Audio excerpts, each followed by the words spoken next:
मित्रों, आपको जानकर के हैरानी होगी, पीएचडी हमारे यहां पहले कोई 50-55 हजार डॉक्टरेट्स थे। उस समय चाइना के पास शायद 6000 थे। आज मित्रों चाइना 70-80 हजार को क्रॉस कर गया है और हम जहां थे वहां से पीछे हट गए। इतना ही नहीं मित्रों, अमेरिका में देखिए एक व्यवस्था है, अमेरिका में ये व्यवस्था है कि यूनिवर्सिटीज रिसर्च करती हैं, लेकिन वो सिर्फ पीएचडी लिखने के लिए या डॉक्टर लिखने के लिए रिसर्च नहीं होती है। रिसर्च किए हुए हर कागज का राष्ट्र निर्माण के अंदर एक दस्तावेज के रूप में उपयोग होता है, एक डॉक्यूमेंट के रूप में उपयोग होता है। अगर अमेरिका को मान लीजिए तिबेट की फॉरेन पॉलिसी बनानी है या तिबेट से ट्रेड रिलेशन करना है, तो पहले क्या करते हैं, उनकी यूनिवर्सिटी 10-12 यूनिवर्सिटीज अलग अलग सब्जेक्ट लेकर के वहां के स्टूडेंट्स को तिबेट में रिसर्च करने के लिए भेजती है। वो तिबेट का पूरा रिसर्च कर करके ले आते हैं। वो रिसर्च के आधार पर उस पेपर्स जो पॉलिसी मेकिंग करते हैं उनको दिया जाता है। उसके आधार पर अमेरिका तिब्बत के साथ अपने रिलेशन की पॉलिसी फ्रेम करता है और ज्यादातर उनको नुकसान कम होता है, सर्वाधिक अपने फायदे के क्षेत्र में। क्यों? तो रिसर्च की हुई चीजों को पॉलिसी मेकिंग प्रोसेस में जोड़ा जाता है।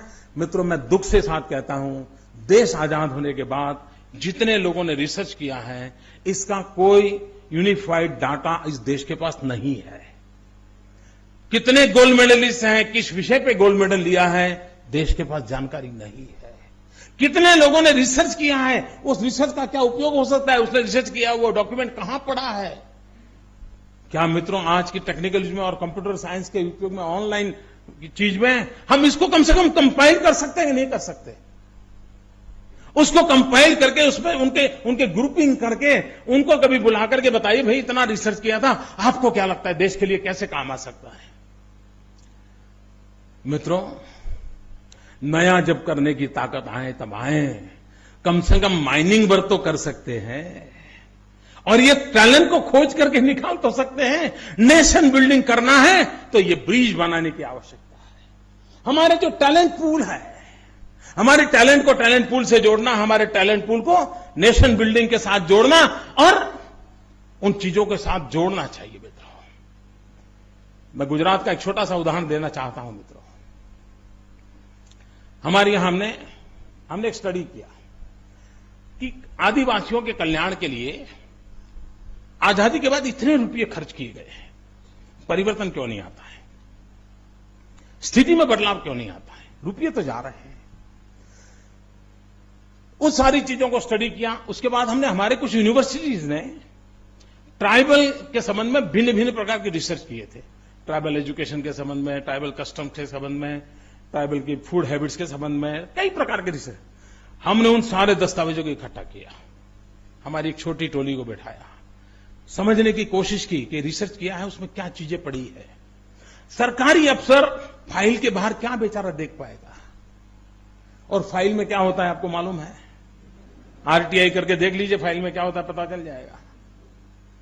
मित्रों, बाहर टैलेंट है, हमने उसको खोजा, ढूंढा, हमारे ध्यान में बहुत सी बातें आई और उसमें से हमारे यहां एक वन बंधु कल्याण योजना का एक पूरा पैकेज तैयार हुआ। पहला पैकेज हमने बनाया था 15,000 करोड़ का। इस बार हमने पैकेज बनाया 40,000 करोड़ का। और मित्रों, मैं विश्वास से कहता हूं कि एक कॉम्प्रिहेंसिव इस प्रकार के विजन के साथ बजट को जोड़ करके काम में लगाया है।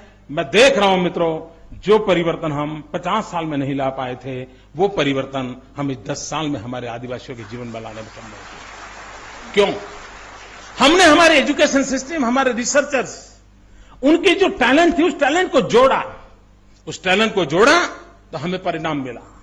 और इसलिए मित्रों मैं कहता हूं कि भारत के अंदर टैलेंट नहीं, ऐसा नहीं है, रिसर्च नहीं हो रही ऐसा नहीं है, लेकिन उसका महात्म्य नहीं बढ़ रहा है। और इसलिए मैं मानता हूं अगर एजुकेशन और नेशन बिल्डिंग की हम चर्चा करते हैं तो हमारे लिए आवश्यक है कि हमें रिसर्च पर बल देना पड़ेगा।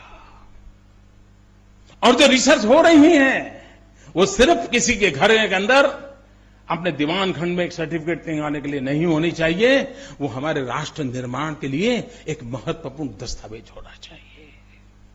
और जब ये जिम्मेवारी के साथ रिसर्च जुड़ेगी ना, तो रिसर्च की क्वालिटी में भी परिवर्तन आएगा।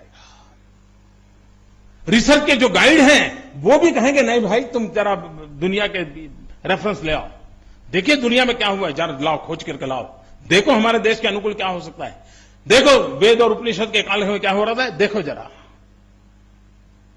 आप देखिए परिवर्तन अपने आप शुरू हो जाए। मित्रों, कोई देश अगर रिसर्च को प्राथमिकता नहीं देता है तो ठहराव आ जाता है। समयानुकूल परिवर्तन के लिए निरंतर खोज, निरंतर नए आविष्कार वो एक सजीव जीवन और विकासशील जीवन की निशानी होती है मित्रों। और इसके लिए हमने एक माहौल बनाना पड़ेगा।